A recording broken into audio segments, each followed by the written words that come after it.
नमस्कार दोस्तों, आप लोग देख रहे हैं भोजपुरी हिट न्यूज चैनल। तो बहुत बहुत स्वागत हुआ।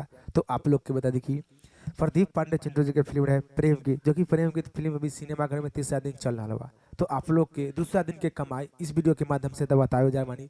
तो उससे पहले आप लोग वीडियो के लाइक कर दी और हमने का चैनल पर नया बानी तो चैनल के प्लीज सब्सक्राइब कर ली, क्या कि बहुत ही दर्शक लोग जो कि वीडियो देखा तानी और चैनल के सब्सक्राइब न करता नहीं न वीडियो के लाइक करता नहीं। तो आप लोग प्लीज वीडियो के लाइक भी कर दी और चैनल के सब्सक्राइब भी कर ली।